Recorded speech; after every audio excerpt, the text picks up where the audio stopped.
Now, one of the biggest stories from the African tech space this week was the arrival of Nigeria's MoniePoint into the $1 billion valuation club, affirming its unicorn status. While in Riyadh, Arise business correspondent Rotus Oddiri held a panel discussion with 3 young Nigerians in the fintech space to get their thoughts. I want to talk about exits, and one particular exit that made big news across the world, and that is, of course, MoniePoint, which is a player in the same space as they are, raising $110 million at a valuation of over $1 billion. So that is the latest unicorn in this space. Have to get reactions from you three. Maxwell, starting with you. Yeah, super excited about that raise. I feel like it should, that part money, some part of it should probably come to our startup. But no, just to get serious, they raised that money at over $1 billion valuation now.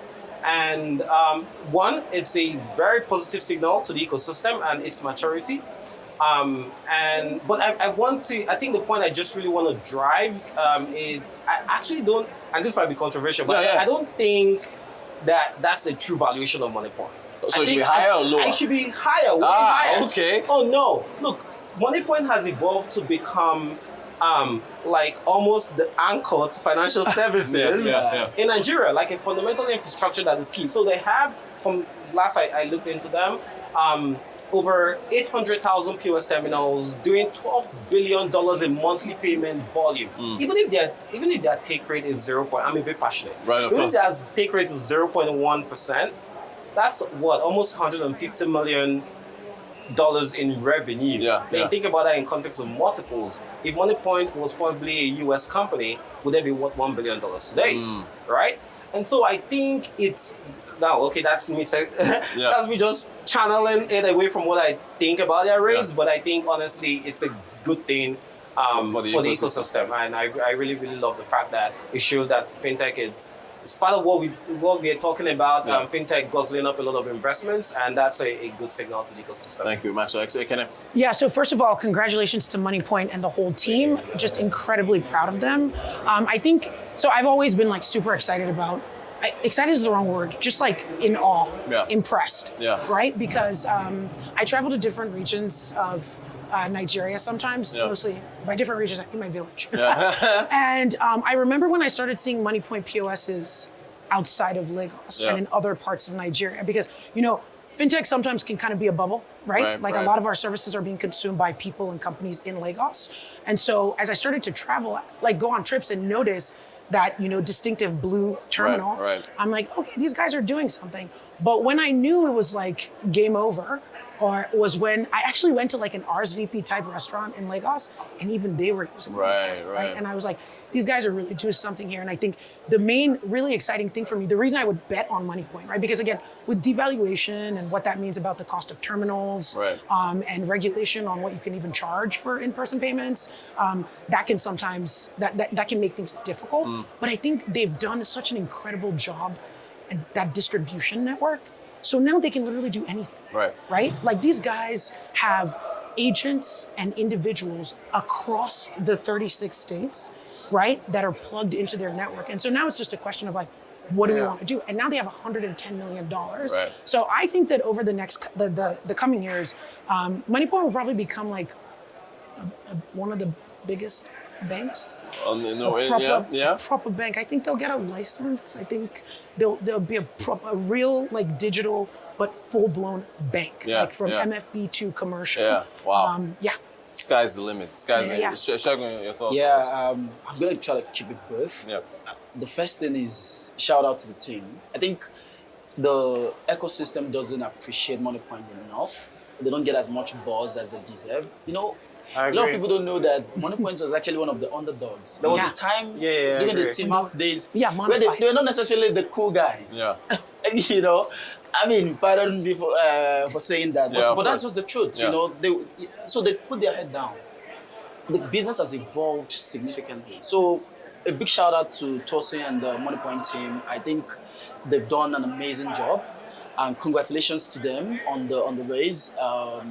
Like they said, it's just, despite the macros, despite the challenges in the market, largely MoniePoint is still a Nigerian business. But despite it all, they've been able to constantly, improve their services, grow, and this raise is just a testament to the amount of work and the amount of the opportunity that exists. And I agree with Maxwell.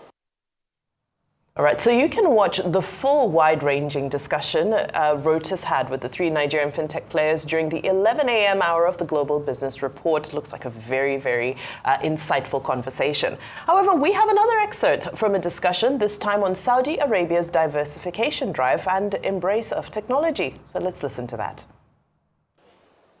I mean, that's something I've been thinking a lot about. For me, it speaks to the power of vision. When you look at what they've been able to do with the oil money, and the fact that there's an understanding that it is not going to continue to flow forever. So there's a deliberate attempt to invest in the future.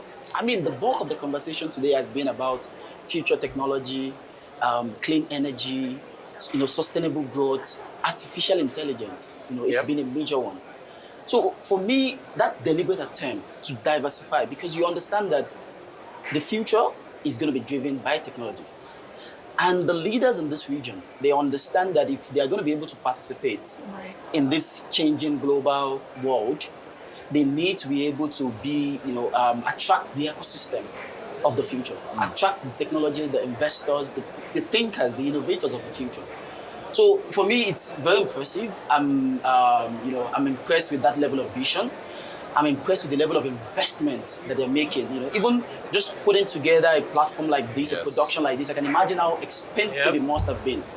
So, and if you look at the growth that the region has witnessed over the last, say, 30, 50 years, and the way they're projecting into the future, it just tells you that there are people who are thinking, there are people who are visionary, and there's an expectation even from the youth in this environment of their leaders. So, for me, that has been the big thing, the power of vision and the deliberateness of the attempt to make sure that they can participate competitively and sustainably in the future has been like one of the biggest takeaway for me in just, what I'm seeing in that transition from oil to technology. Fantastic.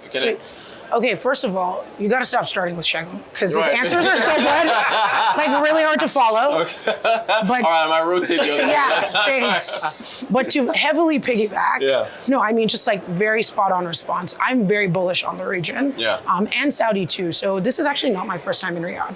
I came 2 years ago. And but the friend I was visiting was telling me that just 3 years before I came, I would not have been able to visit Saudi, right? Because at that time, or before all of this progress that's happened in literally less than 10 years, less than 7, I think it's like 5 years, single women couldn't visit as tourists, right? So when I look at what has been done in literally such a short time, right? I can't be but optimistic. I can't be but bullish, right? They have the vision, they have the resources, right? So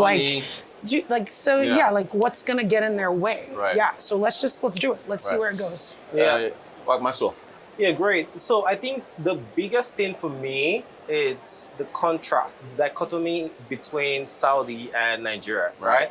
Because I mean, we are all from an oil-producing country. Yes, we are. Yeah. So, well, I mean, different levels. Anyways, but I mean, it's important that this is an emphasis on the fact that Nigeria also has to think about that diversification away from a single resource-dependent economy, right?